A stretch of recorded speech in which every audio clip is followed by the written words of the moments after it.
Assalamualaikum warahmatullahi wabarakatuh. Salam sejahtera bagi kita semua.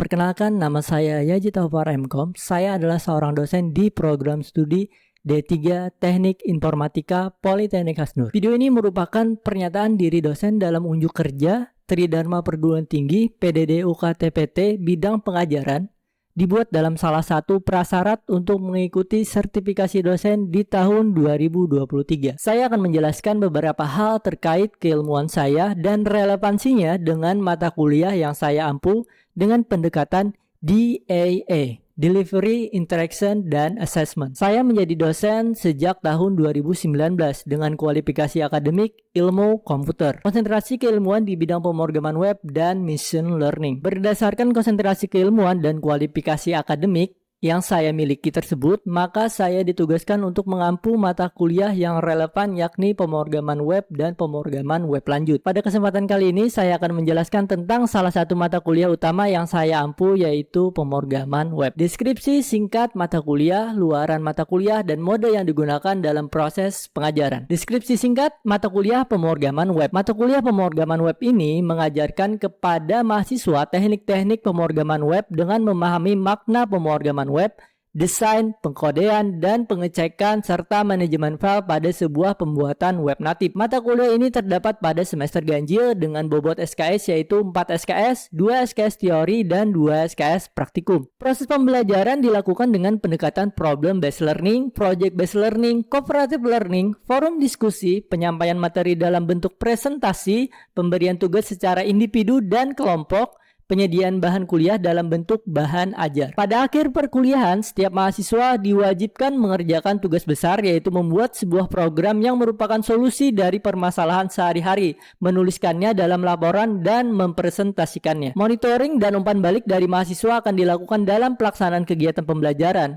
Monitoring dan umpan balik akan dilakukan di akhir semester sebagai masukan untuk perbaikan di tahun berikutnya. Sistem evaluasi dilakukan melalui penilaian tugas mandiri terstruktur, kuis, nilai kerja di dalam kelas, ujian tengah semester, ujian akhir semester, kreativitas, keaktifan, daya juang, dan teamwork. Adapun capaian pembelajaran yang dibebankan pada mata kuliah pemrograman web adalah sebagai berikut. Mahasiswa mampu memahami tentang pemrograman berbasis web. Yang kedua, mahasiswa mampu menjelaskan proses pembuatan web baik secara mandiri maupun dengan kerjasama tim. Yang ketiga yaitu mahasiswa mampu mengimplementasikan kode program menggunakan HTML, CSS, JavaScript, PHP, dan penggunaan database MySQL. Yang keempat, mampu melakukan debug sederhana pada aplikasi web dan menyelesaikan masalah yang muncul pada aplikasi web. Sistem pembelajaran. Jumlah pertemuan itu 16 kali pertemuan, termasuk UTS dan juga UAS. 2 kali 50 tatap muka, 2 kali 60 belajar mandiri, 2 kali 60 kegiatan akademik terstruktur, 2 kali 170 praktikum. Materi pembelajaran. Yang pertama, pendahuluan pemrograman web. Yang kedua, dasar HTML dan CSS. Yang ketiga, dasar JavaScript. Yang keempat, Bootstrap Framework. Yang kelima, PHP.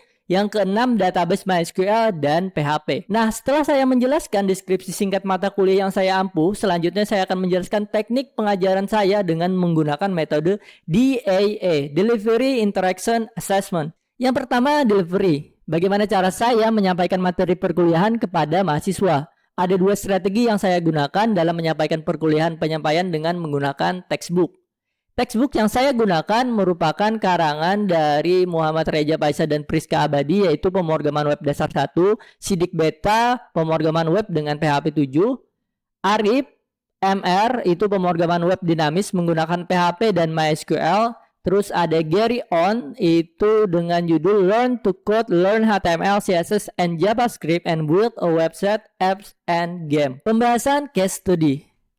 Di sini saya ambil dari penelitian saya bersama rekan saya Muhammad Helmi Abdillah dan Jiki Ramadoni yang berjudul Web-Based CNN Application for Arabica Coffee Lab Disease Prediction in Smart Agriculture.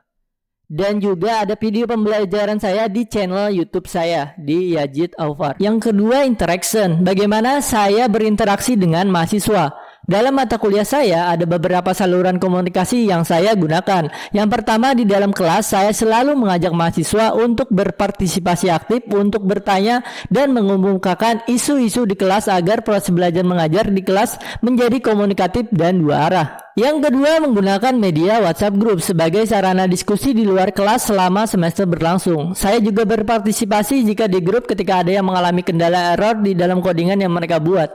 Saya memberikan gambaran logikanya, teman-teman yang di grup juga turut membantu menjawab pertanyaan dari temannya yang lain, agar diskusi tetap berjalan di dalam grup WhatsApp tersebut. Yang ketiga, menggunakan Google Classroom untuk berdiskusi dengan mahasiswa, memberikan feedback atas proyek-proyek yang mereka kerjakan. Yang ketiga, assessment. Bagaimana saya menilai mahasiswa? Pada pertemuan pertama perkuliahan, saya selalu menjelaskan kontrak perkuliahan yang kita sepakati bersama antara saya dan juga mahasiswa. Di dalam kontrak perkuliahan tersebut memuat cara saya menilai dan bobot penilaian saya terhadap mahasiswa, sehingga mahasiswa tahu lebih awal dan diharapkan bisa membuat strategi agar perkuliahan mereka bisa berjalan lancar dan mendapatkan nilai yang memuaskan. Berikut adalah contoh skema penilaian yang saya terapkan kepada mahasiswa. Kehadiran itu 10%, UTS itu 25%, perilaku itu 10%, tugas itu 20%, dan UAS itu 35%. Selanjutnya, saya akan memberikan cuplikan pengajaran saya secara luring dengan mengampu mata kuliah pemrograman web pertemuan pertama, konsep dasar pemrograman web. Assalamualaikum warahmatullahi wabarakatuh.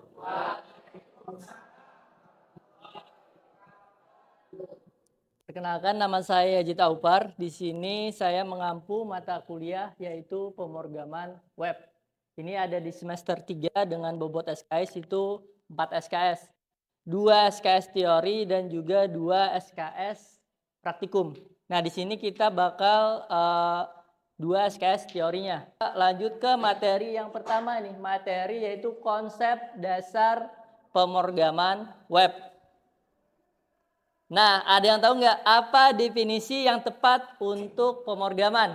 Nah, ada yang tahu nggak? Kalian kan sudah belajar juga algoritma dan pemrograman.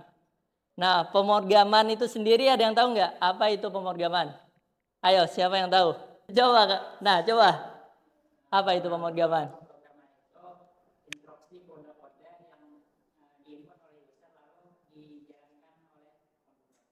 Oke, ada yang memberikan lain definisinya pemrograman sesuai dengan pengalaman kalian?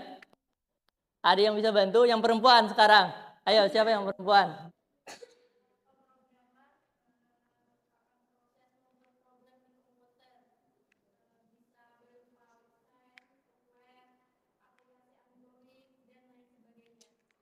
Oke, pembuatan sebuah website. Ini saya akan jelaskan aja apa itu pemrograman. Jadi pemrograman itu adalah proses menciptakan program komputer tadi program komputer dengan menggunakan bahasa pemrograman tertentu. Kalian kan ada belajar pakai bahasa Java kan? Nah, sekarang kita pakai bahasa web tadi, yaitu HTML, CSS dan juga JavaScript. Pakai PHP ini. Bahasa pemrograman tertentu untuk menyelesaikan masalah atau tugas tertentu secara efektif dan juga efisien. Misal kalian bisa juga kalian setel tuh alarm kalian. Kalian kan bangun misalkan mau sahur nih. Mau sahur, kalian mau bangun kan, kalian setel tuh alarm sebelum waktunya imsak, sejam sebelum imsak kan, kalian setel tuh alarm. Nah, tuh kalian program kan, kalian program si handphone kalian buat ngebangunin kalian, dia bunyi tuh nanti. Jadi kalian tidak telat sahurnya. Nah, itu kalian program tuh, kalian ciptakan tuh program komputer yang di HP kalian. Jadi tidak mesti coding tuh program itu. Kalian ciptakan alarm tadi untuk membangunkan kalian, menyelesaikan masalah kalian tuh. Biar kalian tidak telat bangun tadi, biar sempat sahur. Nah, ini apa itu pemrograman. Nah, sekarang kita lanjut lagi. Nah, di sini nih. Mengapa pemrograman sangat penting dalam dunia teknologi informasi? Ada yang bisa jawab? Mengapa tuh sangat penting tuh pemrograman? Pentingnya pemrograman. Ya, silakan.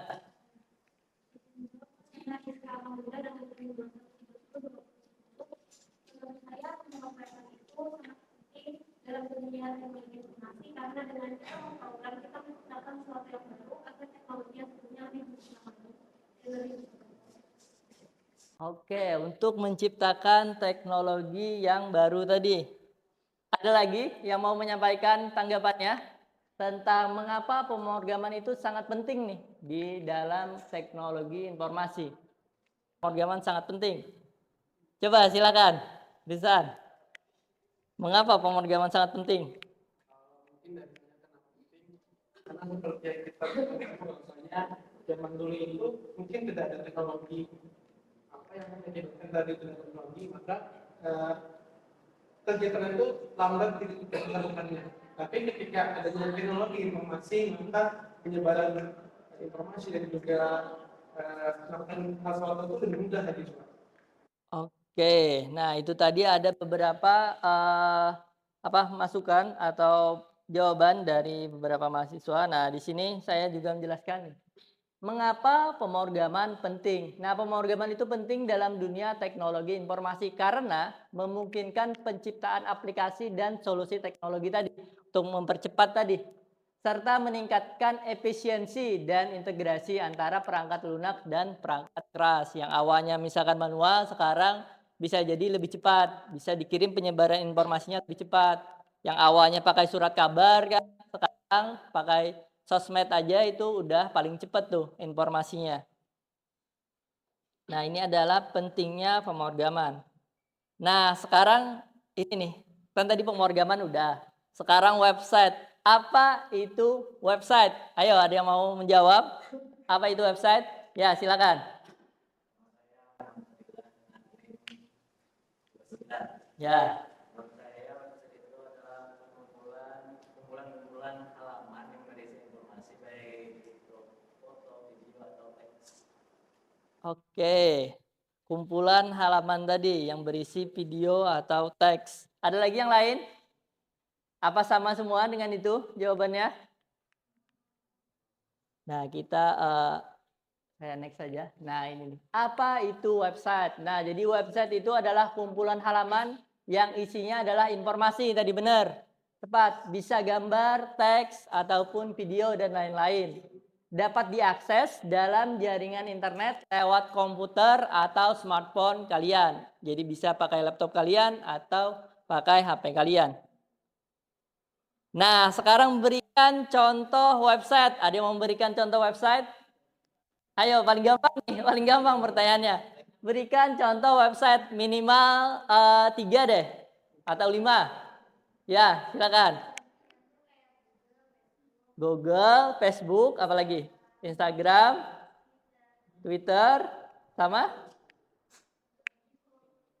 GitHub. Nah, itu adalah contoh dari website. Ada yang mau menambahkan atau sudah cukup? Oh, website yang sering saya kunjungi belum disebut nih. Ada nggak? Ada nggak?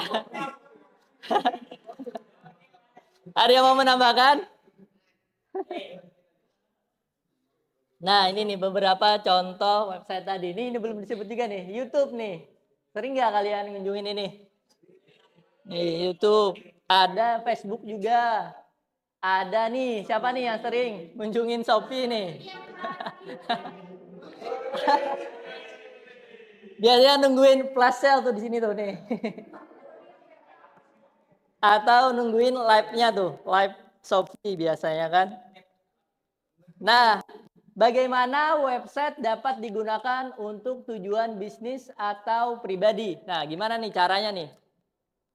Kan sebuah website itu punya tujuannya masing-masing. Gimana? Bagaimana website dapat digunakan untuk tujuan bisnis atau pribadi? Ayo, gimana? Ya.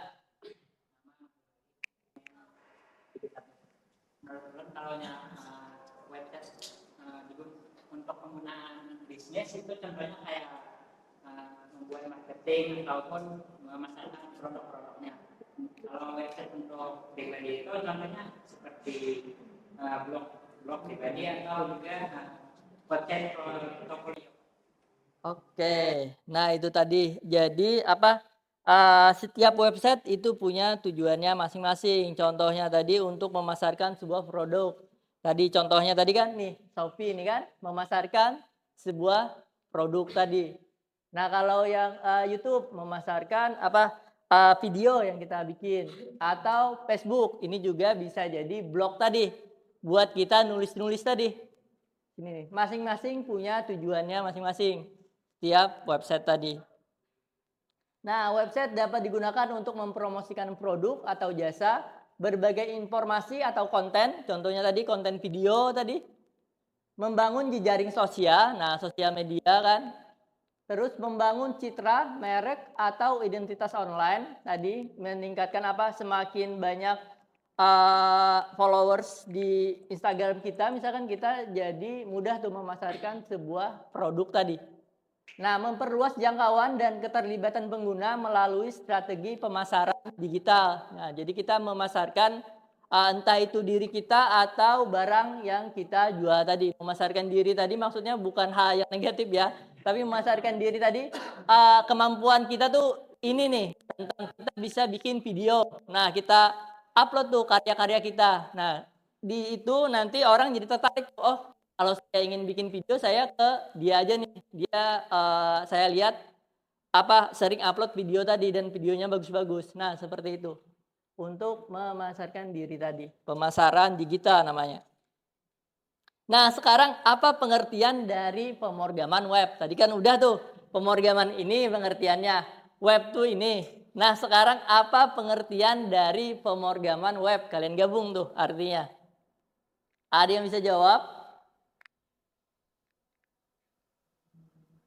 Ayo, apa pengertian dari pemrograman web? Tadi pemrograman sudah dijawab.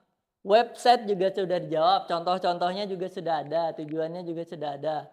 Sekarang apa pengertian dari pemrograman web tadi? Ya, silakan.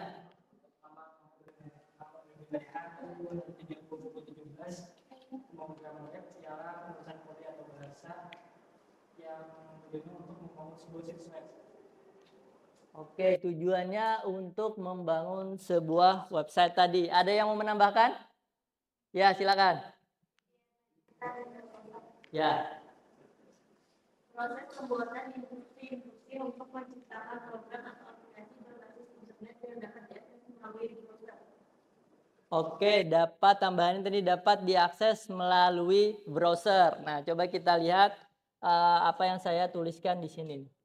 Nah, ini adalah pengertian dari pemrograman web. Pemrograman web itu adalah proses membuat situs web, tadi benar, menggunakan bahasa pemrograman dan teknologi web ya untuk menciptakan website yang interaktif dan efektif dalam memenuhi tujuan bisnis atau pribadi tadi. Yang diakses tadi menggunakan browser tadi untuk mengaksesnya. Nah, sekarang kita masuk lagi nih. Apa itu web developer? Nah, ada yang mau tahu? Tadi sudah tuh pengertian web apa, habis itu pemrograman web apa. Sekarang apa itu web developer? Ayo, ada yang tahu? Web developer itu apa? Ya, silakan. Web developer adalah perancang sebuah website. Merancang sebuah website tadi, web developer. Ada yang mau menambahkan? Atau sama semua jawabannya seperti itu? Web developer adalah yang merancang sebuah website tadi. Orangnya. Nah, ini. Nah, benar tadi orangnya. Web developer adalah orang yang membuat situs website yang bisa diakses siapapun. Nih, jadi orangnya tuh yang membuat tuh web developer itu. Nah, sekarang ini nih, ada pembagian-pembagian dalam web developer. Nah, ada yang tahu pembagian-pembagian dalam web developer itu? Ada yang bisa jawab? Pembagiannya nih. Tadi kan web developer itu adalah orang yang membuat website. Kan dibagi-bagi tuh. Misal tadi tukang bangun rumah nih. Ada yang bagian ngaduk semen. Nah, kalau yang ini ada nggak tahu nggak pembagian-pembagian dalam web developer itu? Ya. Memang besar yang 13, jadi pembagian dalam web developer itu terbagi 3. Yang pertama ada backend, selanjutnya ada frontend dan juga full stack. Oke. Ada lagi yang mau jawab? Nah, ini nih. Nah, ini front end, back end, dan juga full stack. Nah, ini kan front end, back end, dan juga full stack. pembagian web developernya. Nah, jelaskan pembagian-pembagian dalam web developer tersebut. Ada yang mau menjelaskan? Ayo, sangat gampang nih tadi nih. Ada front end, ada back end, ada full stack developer. Ayo, ada yang mau menjelaskan apa itu ketiganya? Coba. Ya. Back end developer adalah pengembangan web yang pekerjaannya berkaitan dengan server. Oke. Menjawab dan memastikan agar akses website selalu cepat, aman, dan berfungsi sesuai dengan kebutuhannya. Oke. Front end developer adalah mendesain atau membuka website, tujuannya agar website memiliki tampilan yang baik dan fitur-fitur yang mudah digunakan pengunjung.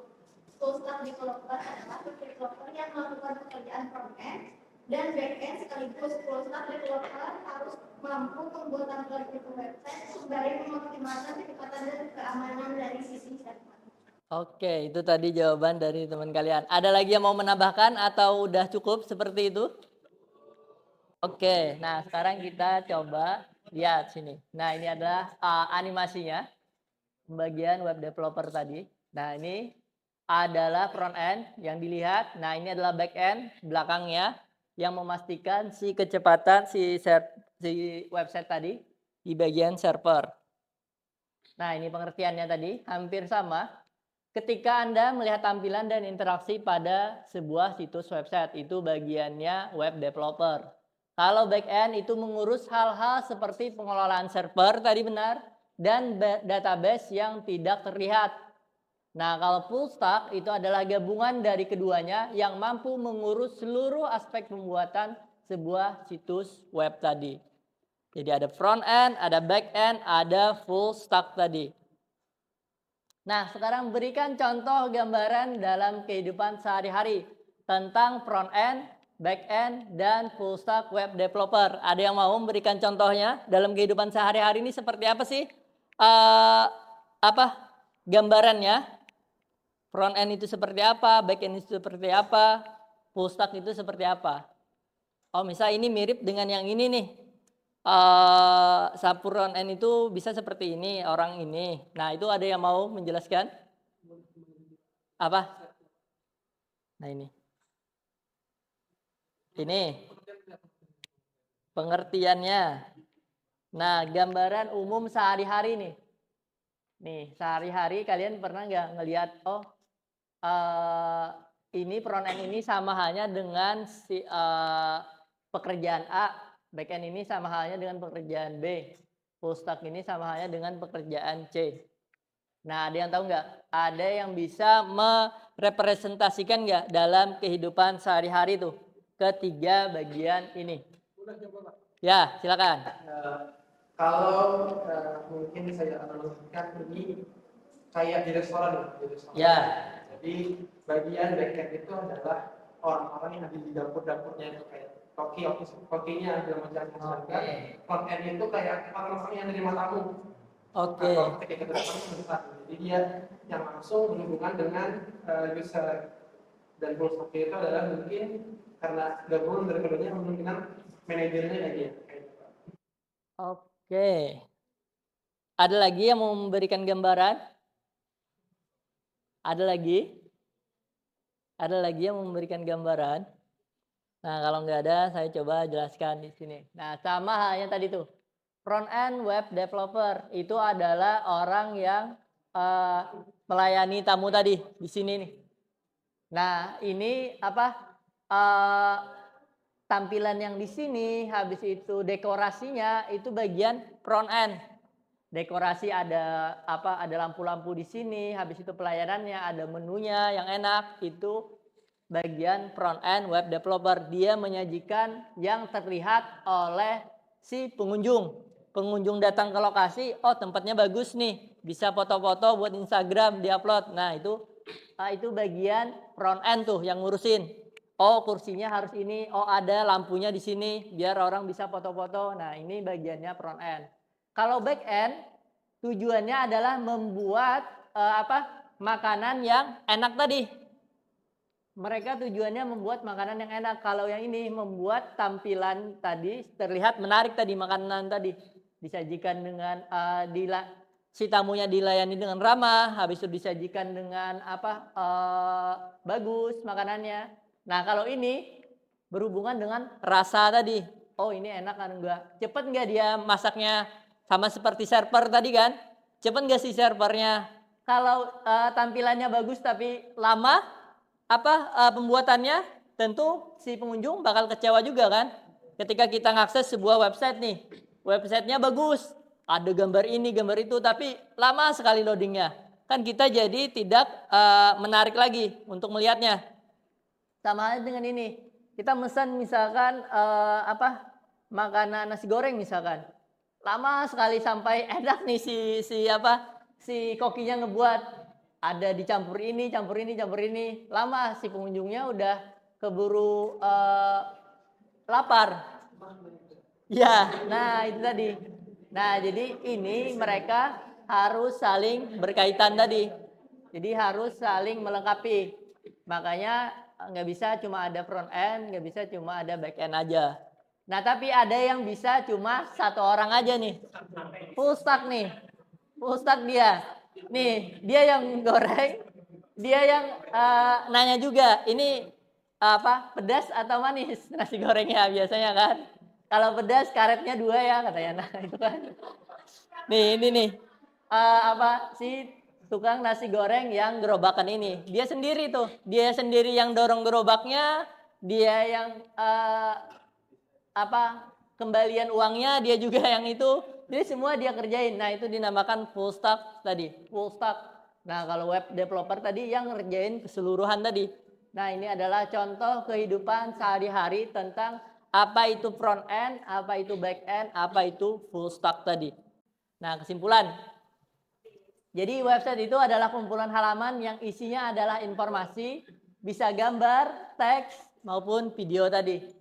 Nah, HTML itu merupakan bahasa pemrograman untuk membuat halaman web. Kalau CSS itu digunakan untuk mengatur tampilan website. Kalau JavaScript itu digunakan untuk membuat halaman web menjadi lebih interaktif tadi. Nah, ini kesimpulannya nih sampai pada penutup. Nah, mungkin kalian bisa ada tugas-tugas nanti yang bisa kalian kerjakan. Itu kalian bisa kerjakan kuis-kuis, itu ada di w3schools.com. Itu ada untuk memperdalam pengetahuan kalian tentang HTML, CSS, dan juga JavaScript. Nah, itu dulu. Apakah ada yang mau ditanyakan? Cukup? Oke. Terima kasih semuanya atas perkuliahan hari ini. Semoga apa yang saya sampaikan hari ini bermanfaat buat kalian ke depannya. Wassalamualaikum warahmatullahi wabarakatuh. Oke. Terima kasih. Nah, itu tadi adalah cuplikan pembelajaran di mata kuliah pemrograman web. Baik, itu saja yang dapat saya sampaikan dalam video kali ini. Semoga bermanfaat. Sampai jumpa dan terima kasih.